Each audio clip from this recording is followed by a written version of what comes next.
যে উনি একজন জানতে চেয়েছেন দাড়ি রাখা কি সুন্নত না ওয়াজিব। দাড়ি রাখা ওয়াজিব। দাড়ি রাখা কি নবী যে কাজটা করেছেন এটা সুন্নত, যে কাজটা করেছেন এটা সুন্নত, যে কাজটি করার জন্য নির্দেশ দিয়েছেন সেটা কি ওয়াজিব। অতএব হুজুর পাক সাল্লাল্লাহু আলাইহি ওয়াসাল্লাম দাড়ি রেখেছেন এবং দাড়ি রাখার জন্য কি করেছেন উনি নির্দেশ করেছেন। অতএব এটা সর্বসম্মতিক্রমে এটা ওয়াজিব।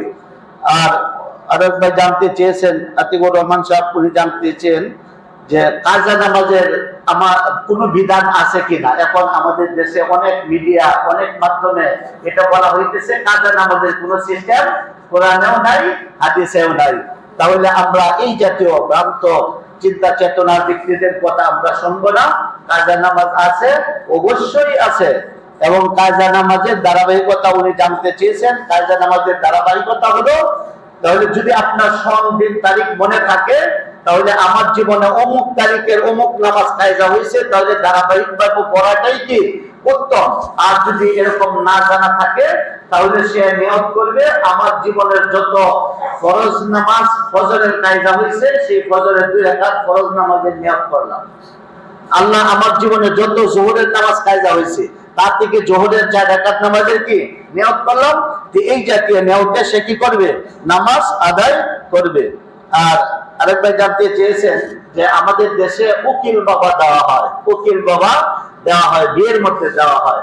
আমরা উকিল বাবা, এটা কোন শরীয়তের বাবা না। উকিল বাবা যেমন সাধারণ পাবলিক মানুষ যেমন হারাম, উকিল বাবাও কি তেমনই হারাম। উকিল বাবা হবে মেয়ের বাবা। উকিল বাবা কে হবে, যে মেয়ে হবে, এই মেয়ের উকিল বাবা কে হবে, এই মেয়ের বাবা হবে। আর যদি আরো থাকে, তাহলে ছেলের বাবাকে উকিল বাবা দিতে পারে, কোনো অসুবিধা নাই। ভিন্ন মানুষকে উকিল বাবা দিলে সেটা শরীয়তে তার সামনে যাওয়া যাবে না, এটা অবশ্যই এটা। আর পালিত পুত্রের সামনে যাওয়া যাবে নাকি, পালিত তো এটা পুত্রই হয় না। এটা যদি আপনার পালিত পুত্রের সামনে যাওয়াটা ভিন্ন পুরুষের সামনে যাওয়া যেমন হারাম, পালিত পুত্রের কাছে যাওয়া তেমন কি হারাম। যদি কারো কোনো পালিত পুত্র থাকে, যখন বড় হয়, আপনার মনে হয়েছে আপনি এখন পালছেন, তাকে বড় করেছেন, পড়াশোনা করাইছেন, সে যখন ম্যাচিউরড হলো, সে যখন বড় হলো, অবশ্যই তার সামনে যাওয়া, আপনি যদি মুসলমানের নীতি আদর্শ মেনে চলেন, অবশ্যই তার সামনে যাওয়াটাকে আপনাকে অবশ্যই পরিহার করতে হবে, তার সামনে যাওয়া যাবে না। এবং পালিত পুত্র যদি সেরকম থাকে, তাহলে সন্তান এনে যদি তাকে দুধ খাওয়া দেওয়া যায়, তাহলে কি হয়ে যাবে, দুধ সন্তান হবে। তাহলে আপনার মেয়েদের সাথেও তার একটা নিষ্পদ দুধ বোন হিসাবে স্থাপিত হবে। অতএব পালিত পুত্রের কিনা শরীয়তে কোনো বিধান নাই। এমনকি আমাদের নবী পাক সাল্লাল্লাহু আলাইহি ওয়াসাল্লাম ওনার পালিত পুত্র যায়েদ বিন হারেসা রাদিয়াল্লাহু তাআলা আনহার স্ত্রীকে আমাদের নবীজি বিয়ে করেছেন। পালিত পুত্রের স্ত্রীকে নবীজি কি করেছেন, বিয়ে করেছেন। এই জন্য এটাও বুঝিয়েছেন যে পালিত পুত্র কিনা আসল পুত্র না, শরীয়তে তার কি আছে, বিধানাবলী অবশ্যই আছে, সেগুলি আমরা ইনশাআল্লাহ পরিহার করব। আর একজন জানতে চেয়েছেন সম্মিলিত মোনাজাত, এটা আমাদের সমাজে এটা নিয়ে অনেক বিভ্রান্ত, অনেক ফিতনা চলতেছে হইতেছে। শুনেন, নামাজ আমরা আল্লাহু আকবার তাকবীর দিয়ে নামাজ শুরু, আল্লাহু আকবার তাকবীর দিয়ে কি নামাজ শুরু, আসসালামু আলাইকুম ওয়া রাহমাতুল্লাহ বলে নামাজ কি শেষ।